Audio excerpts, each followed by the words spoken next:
Hello, welcome back to the reading of the poem of the Man God written by Maria Valtorta, Volume 1, Chapter 124, Part 1, The Veiled Woman at the Clearwater. 5th March 1945. It is such an awful day that there is not even one pilgrim.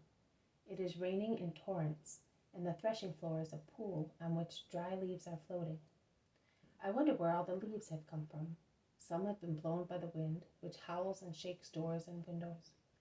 The kitchen, which is gloomier than ever because, to keep the rain out, it is necessary to close the door, is full of smoke, which the wind blows back down the chimney and causes the disciples to cough and their eyes to water. Solomon was right, states Peter. 3 things drive a man out of his house: a quarrelsome wife, and I left mine at Capernaum to quarrel with her brother-in-law, a smoky fireplace, and a leaky roof. We have the last 2 things, but I will see to this chimney tomorrow. I will go up on the roof, and you, James, John, and Andrew will come with me.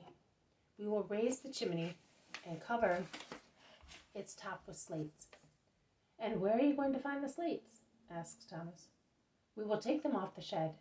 If it rains there, it will not be a disaster. But in here, are you sorry that your dishes will no longer be decorated with sooty drops? Most certainly not. I wish you could do that. See what a sight I am? It rains on my head when I am near the fire, when I am here near the fire. You look like an Egyptian monster, says John, laughing. Thomas, in fact, has queer black smutty commas on his chubby, good-natured face. Always merry as he is the first to laugh. And also Jesus laughs, because just when he is speaking, another sooty drop falls on his nose, blackening its point. Since you are a weather expert, what do you think of it? Will it last long like this? The Iscariot, who has changed completely during the last few days, asks Peter. I will tell you in a minute. I am going to play the stargazer, replies Peter, who goes to the door, opens it a little, and puts his head and hand out. He then states, a low southern wind, heat and thick fog. There is little... Peter becomes quiet. He comes back in slowly, sets the door ajar, and casts sidelong glances. What is the matter? Ask 3 or 4 of the disciples. But Peter beckons them to be quiet. He looks round. He then whispers, that woman is here. She drank some water of the well and took one of the faggots left in the yard. It is wet and will not burn. She is going away. I will go after her. I want to see... He goes out cautiously. But where does she live if she is always here? Asks Thomas. And she is here in this weather?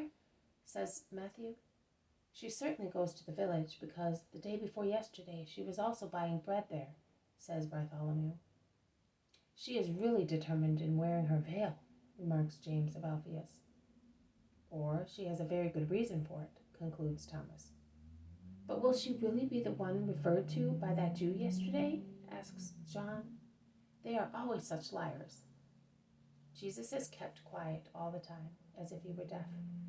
They all look at him, fully aware that he knows, but he is working with a sharp knife at a piece of soft wood, which he slowly turns into a very useful large fork to dig vegetables out of boiling water.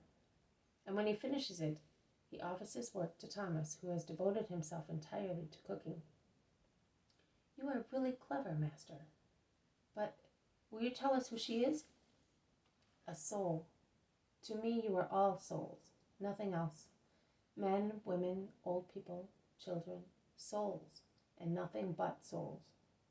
Children are white souls, young boys, blue souls, young people, pink souls, just people, gold souls. Sinners are pitched souls, but only souls, and I smile at the white souls because I seem to be smiling at angels. And I rest among the blue and pink flowers of good young people, and I rejoice at the precious souls of the just. And I toil and suffer to make the souls of sinners precious and splendid. Faces, bodies, they are nothing. I know you and recognize you because of your souls. And what kind of soul is she? Asks Thomas. A soul less curious than the souls of my friends, because she is not inquisitive, does not ask questions, comes and goes without a word or a look. I thought she was a whore or a leper, but I changed my mind because, Master, if I tell you something, will you not reproach me? Asks the Iscariot, who goes and sits on the ground near Jesus' knees. He has changed completely. He is humble, kind, and even more handsome in his modest mien than when he behaves as the pompous and haughty Judas. I will not reproach you. Tell me. I know where she lives. I followed her one evening, pretending I was going out to get some water, because I noticed that she always comes to the well when it is dark. One morning I found a silver hairpin on the ground, just near the rim of the well, and I realized that she had lost it. Well, she lives in a little wooden hut in the forest. Perhaps it is used by peasants, but it is half rotten, and she put some faggots on it as a roof. Perhaps that is why she wanted that faggot. It is a den. I don't know how she can live in it. It would hardly suffice for a big dog or a small donkey. It was moonlight, and I could see it clearly. It is almost buried in blackberry bushes. It is empty inside, and there is no door. That's why I changed my mind, and I realized that she is not a prostitute. You should not have done that, but tell me the truth. Did you do anything else? No, Master. I would have liked to see her because I have noticed her since Jericho, and I seem to recognize her light step with which she walks rapidly wherever she wishes. Also, her figure must be supple and beautiful. Of course, one can easily see that, notwithstanding all her clothes, but I did not dare spy upon her while she was going to lie down on the ground. Perhaps she took her veil off, but I respected her. Jesus stares at him. Then he says, "And you suffered for that, but you have told the truth, and I am telling you that I am pleased with you. The next time it will not cost you so much to be good. It is the first step that matters. Well done, Judas." And Jesus caresses him. This has been a reading from the poem of the Man God, written by Maria Valtorta, Volume 1, Chapter 124, Part 1, The Veiled Woman at the Clear Water. Thank you for listening. I will see you tomorrow. May God bless you, and may peace be with you.